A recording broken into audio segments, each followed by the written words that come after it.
Hi everyone.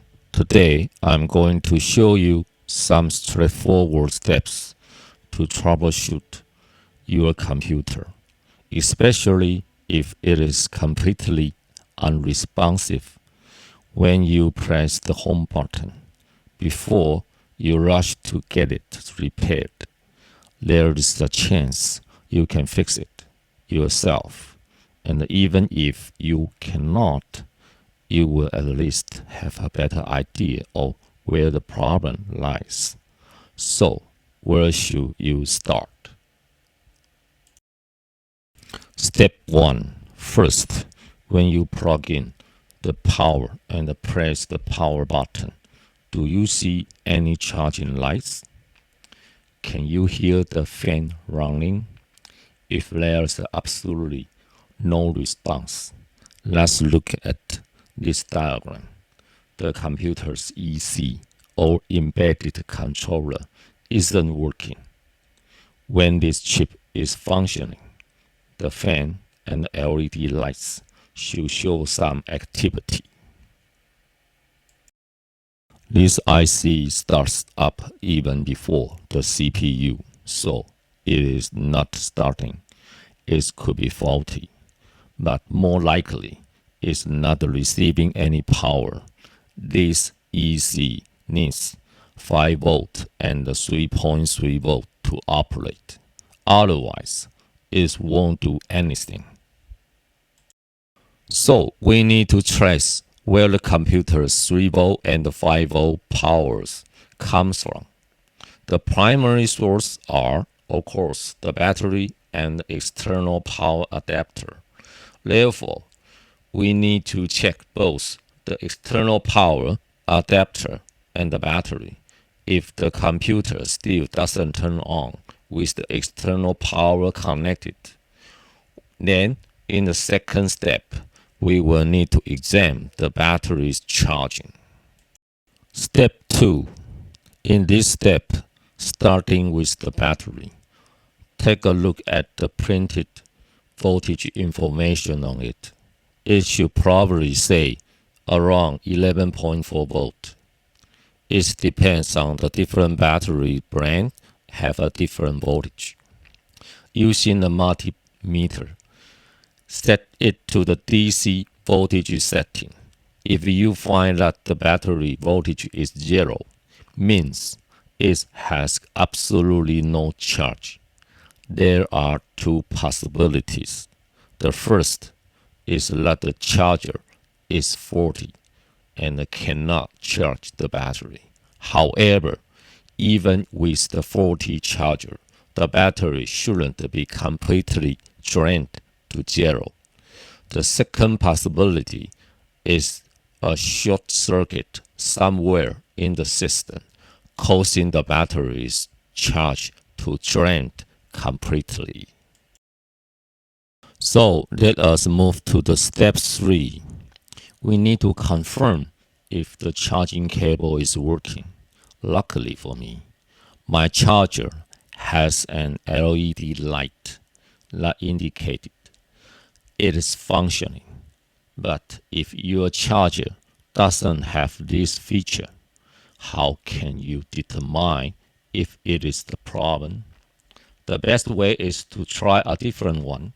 Now I strongly advise against direct probing the inside of the charging port with a multimeter. As you can see here, the center of the positive pin and the surrounding area is the ground. If you touch both the positive and the ground, you could damage your charging cable. If you try another charger and find that the original one isn't the issue, then we need to measure the resistance at the battery connector's positive terminal. Set your multimeters to the resistance measurement setting. Press your probes on the ground and the positive terminal of the battery connector. Using the positive and the ground sides of the battery connector are separate. If you measure zero resistance on one side and the other side should typically show a resistance of around 500 ohm. If both sides show zero resistance, it indicates a short circuit. Now, if you measured a resistance of around 500 ohm at the positive terminal of the battery connector, that's good sign. It suggests that the external power adapter should be able to charge the battery. To confirm this, switch your multimeter to the DC voltage measurement setting. Press your probes on the battery connector again. You should measure the voltage on the positive terminal. That's higher than the battery's rated voltage.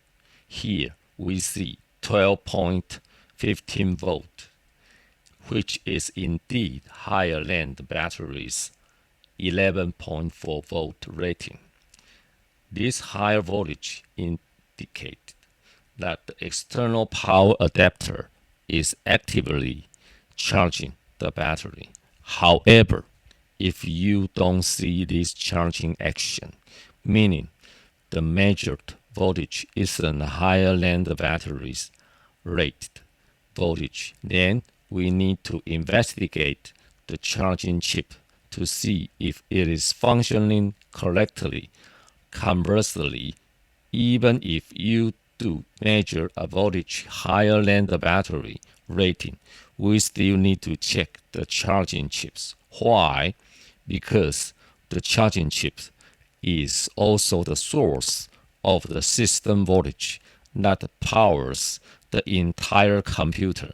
If this chip is faulty, even if it can charge the battery, the system itself might still not be able to turn on. Let's assume your battery is good and the resistance measurement at the battery connector is normal. Now, in this fourth step, we will look at the charging IC. Where is the charging IC located? That is the big things. So, let's examine the motherboard. Under the heatsink, you will find the CPU and the GPU. Next to the CPU is the DRAM. There is relatively large ICs, but they are not what we are looking for right now. Some motherboards have DRAM in the form of the removable cards, allowing user to upgrade them. So DRAM can be in two forms. Just ignore these large chips for now. Apart from this, we see another chip that's also quite large.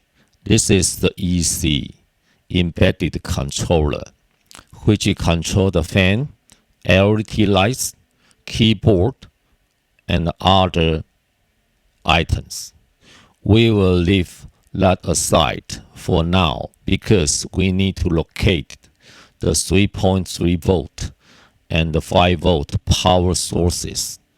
Do you see this IC near the battery connector?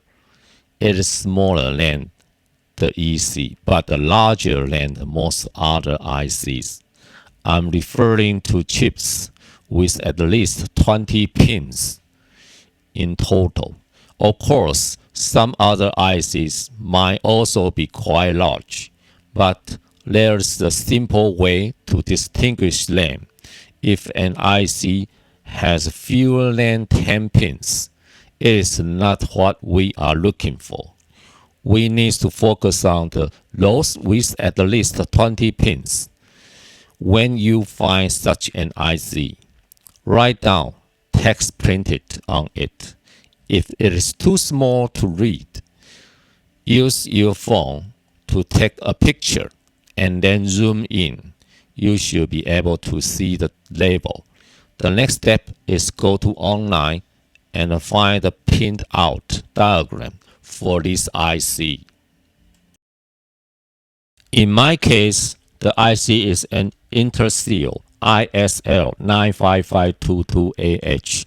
A quick online search brings up its datasheet. This IC's diagram shows that the power front, the external adapter, and the battery converge at these ICs to form a 5-volt system power supply. Pay attention to the red circuit I have drawn. If this transistor short circuits, the battery's power can also float through this path, draining it completely. That's the path indicated by the red arrow. Normally, the power flow is as shown by the blue arrow. The external power adapter charges the battery through this circuit. If the entire path short circuits, there will be no 5-volt output. So, finding the datasheet for the IC is crucial. This system power is the source of the power for the entire motherboard. The battery and the external power meet here, generating the 5-volt system power, and is also charged the battery. Now we were just talking about the battery connector. If you use a multimeter to measure the resistance and find 0 ohms on both sides, that indicate a short circuit.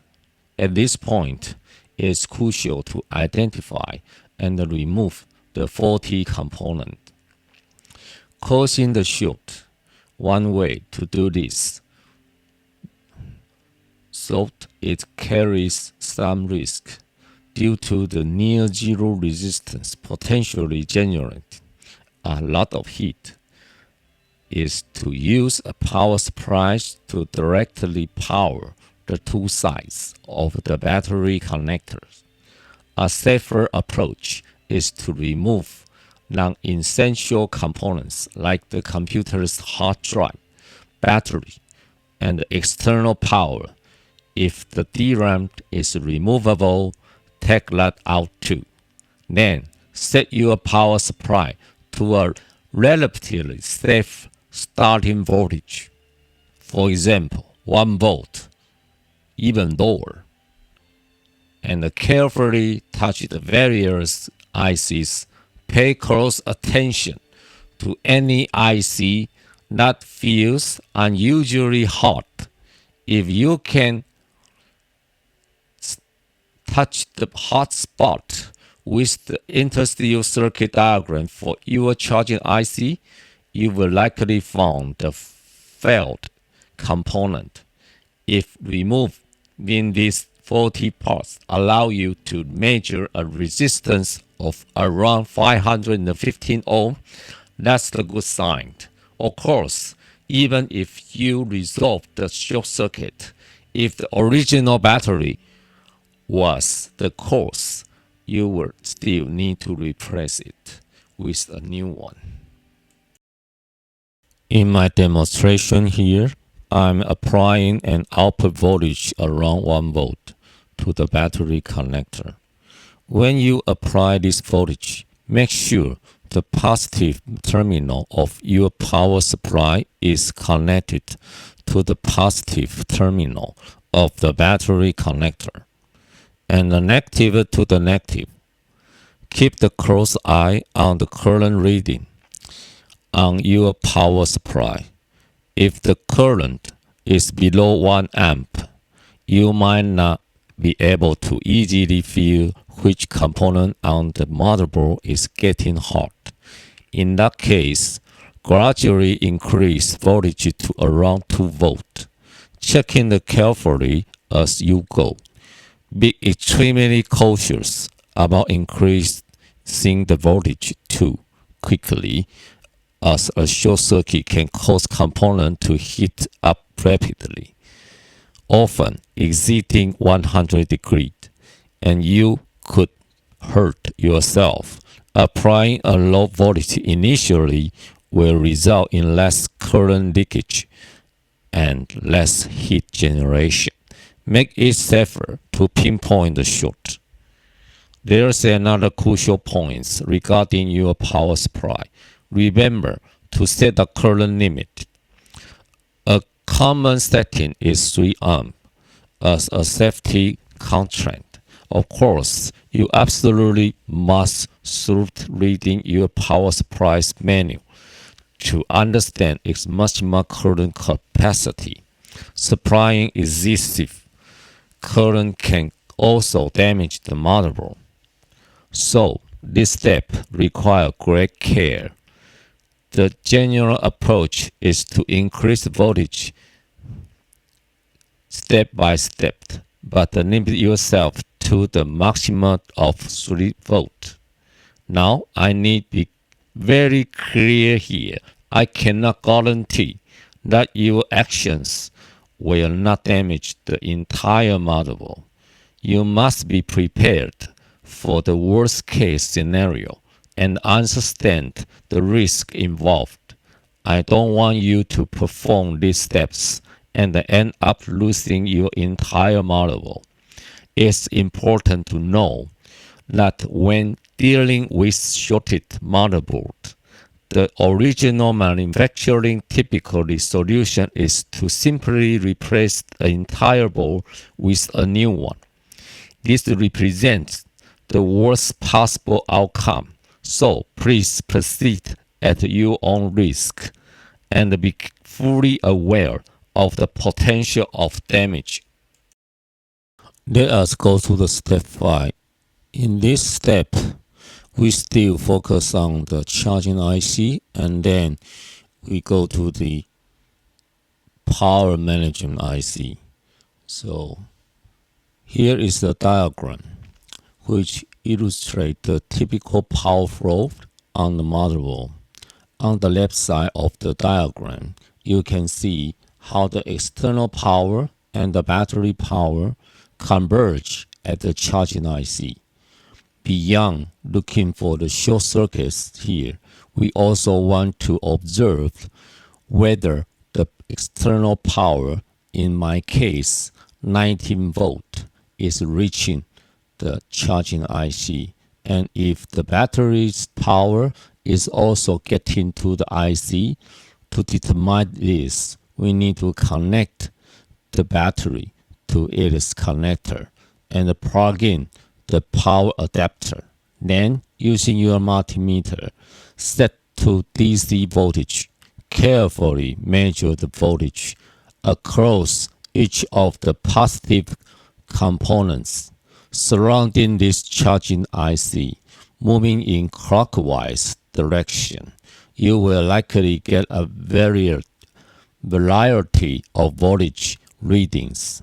Note them down and see if you can find the voltage coming from the power adapter, the voltage from the battery, and importantly, if the IC is generating its expected output voltage like 5 volt. In my major example, using another older computer for reference, I found that there was no voltage coming from the 20 volt external power adapter. I only measured the battery voltage, which was around 10 volt.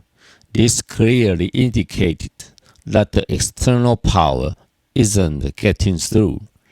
There is a break in the circuit somewhere between the external power connector and the charging IC.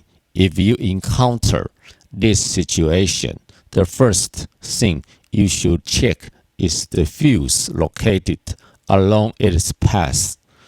Look closely at the component marked on the printed circuit board near the external power connector. You will often find a component labeled with the letter F. It is usually a very small part. Measure the resistance across its two ends. If you get an open circuit reading often display as OL on your multimeter. Then this fuse has likely blown and need to be replaced. At this point, you should have a good idea of where the problem might be. If it is a faulty power cable, simply replace it. If the battery has absolutely no voltage, then check the motherboard for the short circuit. If a short circuit is present, it is often best to replace both the motherboard and the battery.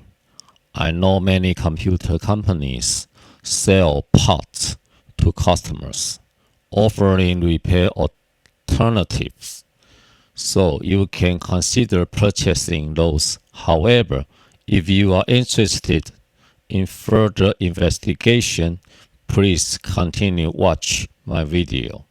Let's go back to the system diagram.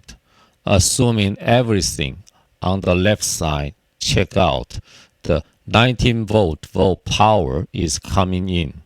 The battery has a normal voltage, and the charging IC has a power output. Then the charging IC is likely working correctly. Now we need to focus on the right side, the power supply IC. There are usually several of these. You will need to locate them one by one. They are similar in size to the charging IC, with around 20 or more pins.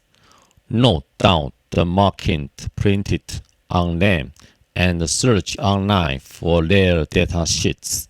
You are looking for ICs that output 5V and 3V. All other voltages you might be measuring around the EC. You can either try to identify these ICs and find their datasets, or you can directly measure the passive component around the EC to see if there's 3V or 5V input. Both methods are viable.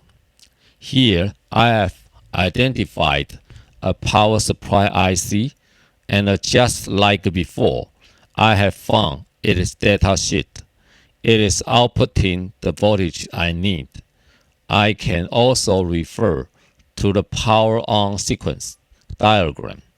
You can usually find this online. Different CPUs have different power on sequences, and finding this diagram can be incredibly helpful. As long as the computer's EC is functioning correctly, the computer's charging lights and the fan should operate normally. This is the key indicator. If the EC is working, but the computer still doesn't power on, there's a significant chance that the CPU is faulty. A faulty CPU is like a broken brain, and this almost always replacing an entire motherboard.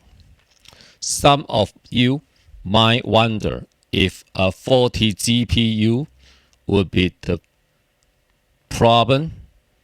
When a GPU fails, the screen will almost often display strips and other visual artifacts. Also, if you connect the computer to the external monitor, the problem usually disappears, indicating a GPU issue.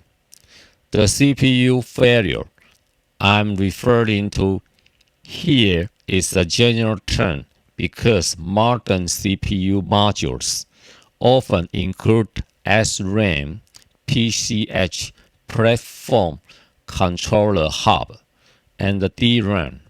If any of these components within the CPU module fail, even if the EC is fine, the computer won't boot. By using this video, you now have the ability to quickly pinpoint potential location of the problem instead of immediately giving up on the entire computer. This is the primary benefit I hope this video provided.